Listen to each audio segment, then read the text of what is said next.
ओम नमस्ते जी। मेरा नाम शिवांश पांडेय है। मैं कानपुर नगर उत्तर प्रदेश का रहने वाला हूँ। अभिव्यक्ति प्रतियोगिता हेतु मैं यह लघु लेख आप सबके सम्मुख प्रस्तुत कर रहा हूँ, जिसका शीर्षक है वेद मानव की अमूल्य निधि। चलिए प्रारंभ करते हैं। वर्तमान युवा वेदों के नाम से अवगत नहीं है। इसका मुख्य कारण धर्म को अंधविश्वास समझना एवं वेदों को हिंदुओं की पुस्तक समझना है। वेद विश्व का प्राचीनतम वांग्मय है। भारत की सनातन मान्यताओं के अनुसार वेद अपौरुषीय अथवा सर्वज्ञ स्वयं परमेश्वर की लोकहिताय रचना है। शास्त्रों में संपूर्ण वेद का धर्म व विज्ञान के मूल रूप में आख्यान किया गया है।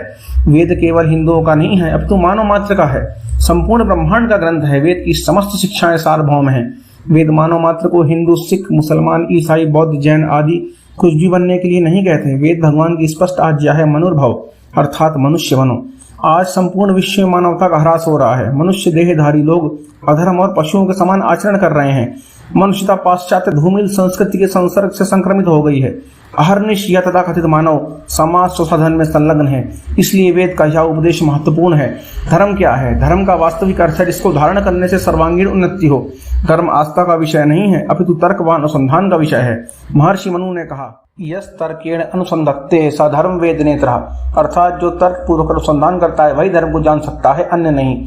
महर्षि मनु पुनः कहते हैं, वेदो अखिलो धर्म मूलम स्मृतिशीले च तद्दुदाम, अर्थात अखिल वेद संपूर्ण आर्ष ऋषियों द्वारा प्रणीत स्मृतियां तथा उनका श्रेष्ठ स्वभाव और सत्पुरुषों का आचरण तथा अपनी आत्मा की प्रसन्नता का होना, अर्थात जिस कर्म के करने में भय, शंका, लज्जा न होकर आत्मा को प्रसन्नता अनुभव हो, ये धर्म के मूल है। सत्य, अहिंसा, धैर्य, प्राणी मात्र से प्रेम, विश्व बंधुत्व, इंद्रियों को वश में रखना, चोरी न करना, आचरण की शुद्धता, शरीर एवं विचारों की पवित्रता, विद्या का होना आदि धर्म के लक्षण हैं। सभी प्रकार के धर्म जो मानव धारण करता है उसकी शिक्षा का मूल वेद ही है।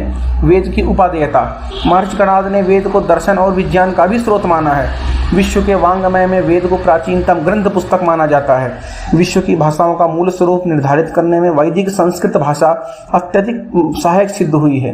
वेद में समस्त ज्ञान विज्ञान है। हम सबके जीवन का एक लक्ष्य हो, हृदय और मन एक हो, ताकि मिलकर जीवन में उस एक लक्ष्य को प्राप्त कर सकें। मानव धर्म का ऐसा उच्चतम, श्रेष्ठतम और वर्णीय ग्रहणीय स्वरूप अन्यत्र दुर्लभ है। वैदिक धर्म हमें सुख, शांति, समाज में समृद्धि, सेवा भावना, सामंजस्य, सहयोग, सत्याचरण, सदाचरण, संवेदना से परिपूर्ण हृदय और मननशील मनुष्य बनने की ओर उत्प्रेरित करता है। वेद विद्या त्रैविद्या कहलाती है। ऋक, यजु और साम ही त्रैविद्या है। त्रैविद्या का संबंध अग्नित्रय से है। जीवात्मा, परमात्मा और प्रकृति, ये तीन तत्व ही विश्व में व्याप्त हैं। इनसे ही ब्रह्मांड बना है। त्रैविद्या के समान ज्ञान, कर्म और उपासना का त्रिक वेद विद्या का दूसरा रूप है, जिसके माध्यम से वेद ब्रह्म की सतचित और आनंद, इन तीन विभूतियों की अभिव्यक्ति हो रही है। वैश्विक वैदिक धर्म का केंद्र बिंदु इस त्रिक में ही स्थित है। आइए हम संकल्प लें, भारत को विदेशी शिक्षा से मुक्त करके वैदिक विज्ञान की शिक्षा देने की योजना बनाएं। जागो मेरे मित्रों, द्वेष, ईर्ष्या को त्याग, महान वैदिक धर्म को जीवन में उतारने का प्रयास करो। यदि प्रयास न करो तो वेद के विरोधी तो ना बनो। जब भारत पुनः वेद ज्ञान को अपनाएगा तभी ऋषियों व महापुरुषों की जय बोलना सार्थक होगा।